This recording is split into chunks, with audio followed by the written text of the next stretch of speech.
Hey everyone, welcome to part 3 of 4 of the crash course of audio production.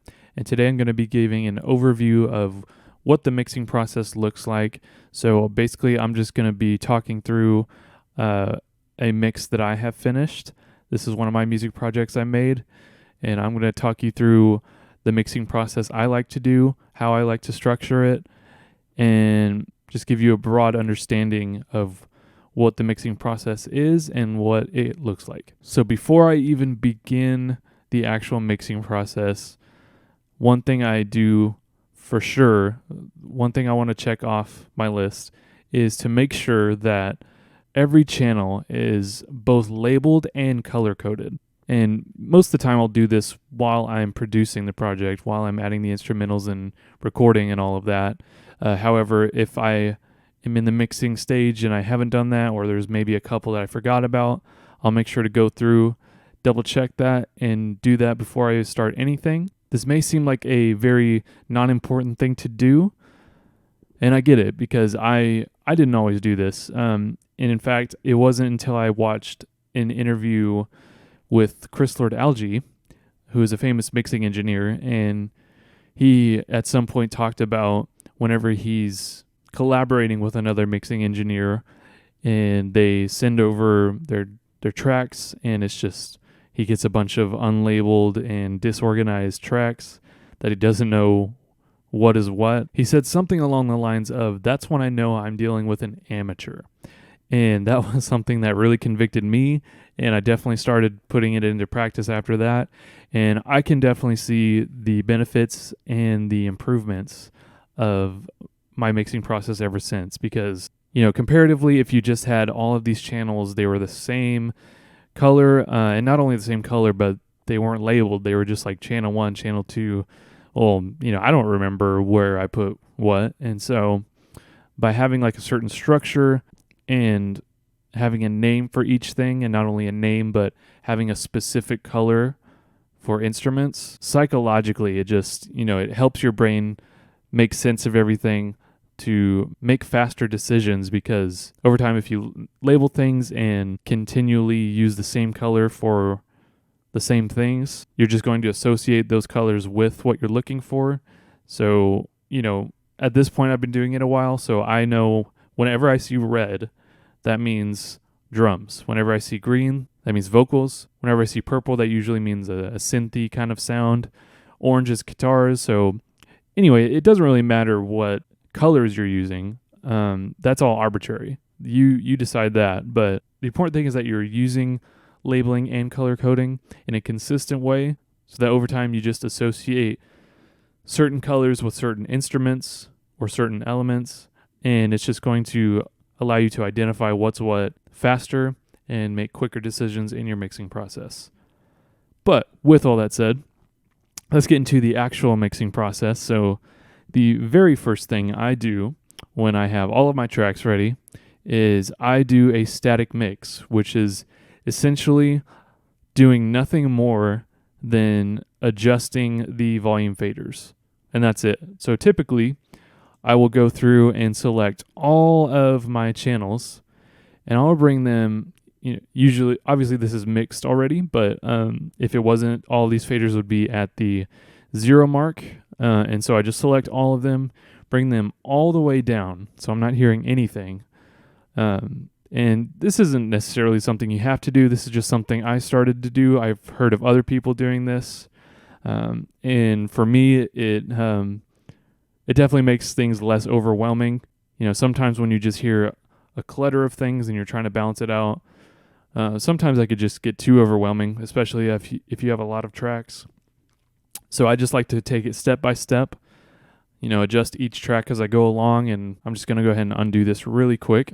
But yeah, another thing I forgot to mention is that I will put the song on loop, so I'm not having to worry about pressing play all over again. I'm just having the song loop because I want to, by the time I have all of my volume set to where I think they sound good, I want to listen to it a couple more times throughout the whole song, just to make sure that I like where I placed everything.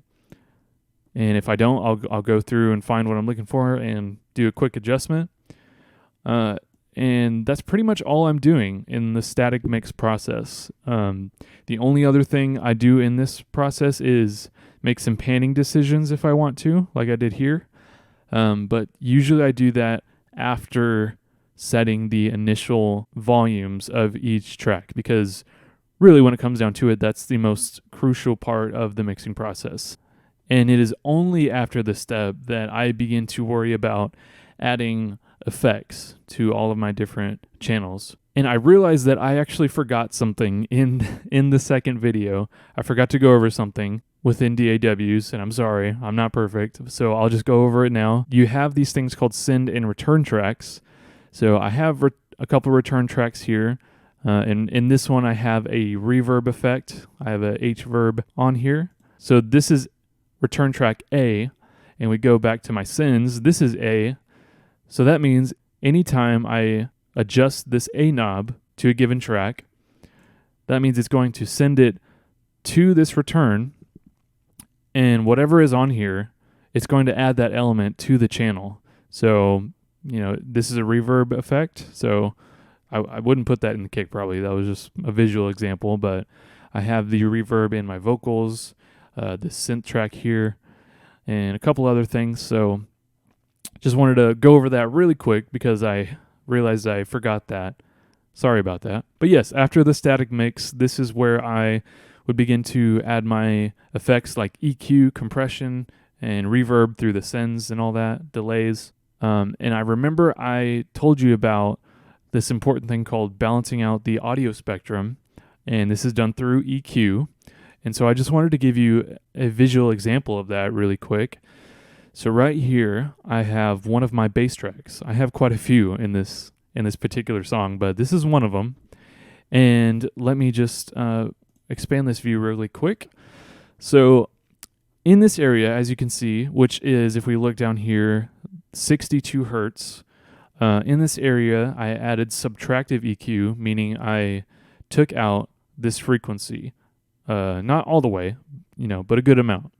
And in this area, which starts at 335 hertz, but it's very, very wide bell, so it's covering a lot of frequencies. But yeah, as you can see here, I boosted it. And so why did I do this? Well, because I am trying to balance out the bass with the kick drum, because as I'm sure you're aware, both the kick drum and bass both rely heavily on low end. And, they're the rhythmic part of the song, so it's important to have them prevalent, but you want them somehow to be distinguishable. And that can be challenging because they take up a lot of similar frequency ranges. So, going back to the house comparison, it's like putting certain things in certain rooms. That's pretty much what I'm doing here. So I'll show you the kick real quick. I wish I could show it to you side by side, but as you can see right here, where I had a subtractive EQ in the bass track at 62 hertz, here in the kick channel, I have it boosted. And then where I had it boosted in the bass, I have the same range cut out here in the kick. So essentially what I'm doing here is I'm saying, hey, bass track, I want you to show up less in this area so that the kick drum can occupy this area. And I want you, kick drum, to move out of this area so that the bass can occupy it. So hopefully that makes sense to you. That's just one of many examples. Another common thing that can be challenging to balance out is vocals and guitars, because they occupy a lot of similar frequency ranges as well. And that's just a common strategy to use. Then the next thing I will add, if needed, is compression. And I'm going to show you an example on my verse vocal here. So just by looking at it right here, you can see that this, it's all pretty much the same. It's a moderate amount of volume, but as it continues, especially right here, golly, that gets really loud, really dynamic. And it's not a bad thing. Dynamics in music is a good thing. However, I really don't want it to be that dramatic. So I kind of want to balance it out a little bit. So compression is the tool I would use to do that. Compression is telling my track essentially, hey, I want you guys to find a middle ground, okay? I don't want you to be so quiet that I can't hear you, but I also don't want you to be so loud in some parts that you're bursting my eardrums. So compression isn't a perfect tool by any means, but it does what it says. You know, it compresses your audio to stay within a certain range of volume so that it's not too soft or that it's not too loud. And so that's what I did on this track that, as you can see, was very dynamic. Okay, and then the final step that I would do to finish the mixing process is a thing called automation. And this is a great tool, probably an underutilized tool, to be honest, that can really add character and add life and dynamics to your mix. So to explain what it is, I'll just give you an example. Let's say you have a song with a killer guitar solo, and you definitely want it to be heard throughout. You know, that's the most important thing you want heard in that particular moment. So, you know, let's say this was your guitar track here. You know, throughout the mix, it stays at a consistent volume setting, but when it hits that guitar solo, you want it to be heard. So you want to crank it up in that specific spot, but you don't necessarily want it to stay there the whole time. This is where you would use automation. It's literally a tool that you can record your volume faders, essentially. So I'll set it on automation to record, and when it gets to that guitar solo part, I'll bring it up. It's sounding good, and then as it ends, I'll bring it back down, and that's it. From there on, I don't have to do that anymore. Whenever I play it back, it's going to remember that, and it's going to do it as long as I want it to, as long as I keep it set to automate that way.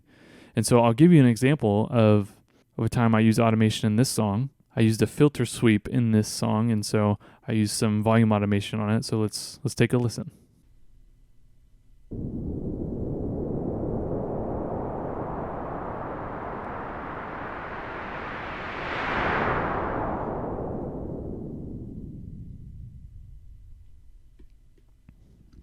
So there you have it. As you see, I didn't do anything. My mouse stayed here near the solo button the whole time. All that movement was done by itself. Obviously, I did set it that way at one point. But like I said, you just have to do it once. And if you like the results, you keep it that way. And it's going to save that and remember it and do it as long as you tell it to. So I have pulled up here a comparison of my song mixed and also the song without any mixing done to show you a comparison of what your mixing process is doing, how it's beneficial to the process of making your song.